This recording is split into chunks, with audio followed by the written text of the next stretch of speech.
ওপেনিংয়ে সৌম্য, ফিনিশিংয়ে মাহমুদুল্লাহ, দুই বিশেষজ্ঞ স্পিনারের সাথে থাকবে তিন দুর্দান্ত পেসার। কেননা প্রতিপক্ষ যে ক্রিকেট মোড়ল ভারত, আর ভারত বাংলাদেশ ম্যাচ মানেই যেন মাঠে বাড়তি উত্তেজনা। সেমিফাইনাল নিশ্চিতের মিশরে তাই সেরা টিম কম্বিনেশন নিয়েই মাঠে নামতে চাইবে নাজমুল শান্তর দল। 2015 বিশ্বকাপের পর থেকেই ভারত বাংলাদেশ ম্যাচ মানেই যেন বাড়তি উত্তেজনা।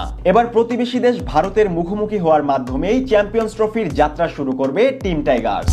যেহেতু প্রতিপক্ষ ক্রিকেট মোড়ল ভারত, তাই ম্যাচটা যে একটু বেশি গুরুত্বপূর্ণ সেটি বলার আর অপেক্ষাই রাখে না। ভারতীয় স্কোয়াডে আছে রোহিত শর্মা, বিরাট কোহলিদের মতন তারকা ব্যাটার।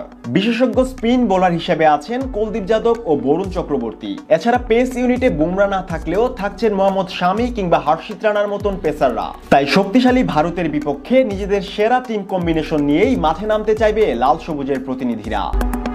সেমিফাইনাল নিশ্চিতের লক্ষ্যে নিজেদের প্রথম ম্যাচ জয়ের তীব্র আকাঙ্ক্ষা নিয়ে ইতিমধ্যেই দুবাই উড়াল দিয়েছে টিম টাইগার্স। তবে কারা থাকবেন ভারতের বিপক্ষে সেরা একাদশে, এ নিয়ে জল্পনা কল্পনায় ভাসছেন টাইগার ভক্তরা। ভারতের বিপক্ষে সম্ভাব্য ওপেনিং জুটিতে দেখা যেতে পারে সৌম্য তামিম জুটিকে। টাইগারদের প্রস্তুতি ক্যাম্পে দুই ক্রিকেটারকে নিয়ে বিশেষ পরীক্ষা নিরীক্ষাও চালাতে দেখা গিয়েছে প্রধান কোচ ফিল সিমন্সকে।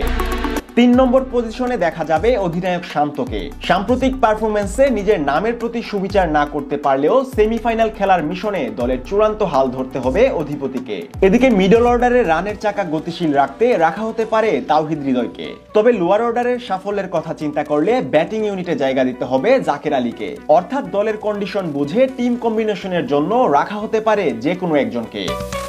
এছাড়াও মিডল অর্ডারে মুশফিক মাহমুদুল্লাহ থাকবেন ভরসার জায়গা হয়ে। দলের বহু উত্থান পতনের সাক্ষী এই দুই সিনিয়র ক্রিকেটার। সম্ভবত এটি হতে পারে তাদের শেষ আন্তর্জাতিক আসর। তাই ক্যারিয়ারে অর্জিত ক্রিকেট বিদ্যার সবটাই কাজে লাগাতে চাইবে সিনিয়র মুশফিক মাহমুদুল্লাহ। টাইগারদের স্পিন ইউনিটে রাখা হতে পারে দুই বিশেষজ্ঞ স্পিনার মেহেদী মিরাজ ও নাসুম আহমেদকে। দলের সহ অধিনায়কের দায়িত্বে থাকা মিরাজ বর্তমানে ওয়ানডে ক্রিকেটের অন্যতম অলরাউন্ডার। অন্যদিকে বলের ঘূর্ণির পাশাপাশি শেষ সময়ে ব্যাট হাতেও জ্বলে ওঠার সামর্থ্য রাখেন নাসুম আহমেদ।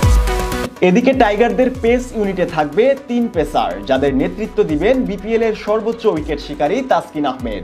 আর পাকিস্তান ও আরব আমিরাতের কন্ডিশনে নিজের অভিজ্ঞতা কাজে লাগিয়ে গেম চেঞ্জারের ভূমিকায় অবতীর্ণ হতে হবে কাটার মাস্টার মুস্তাফিজকে। এছাড়া গতি দিয়ে ভারতের ব্যাটারদেরকে কুপকাত করতে 150 গতির নাহিদ রানা তো থাকছেই আশা ভরসার বাতিঘর হয়ে।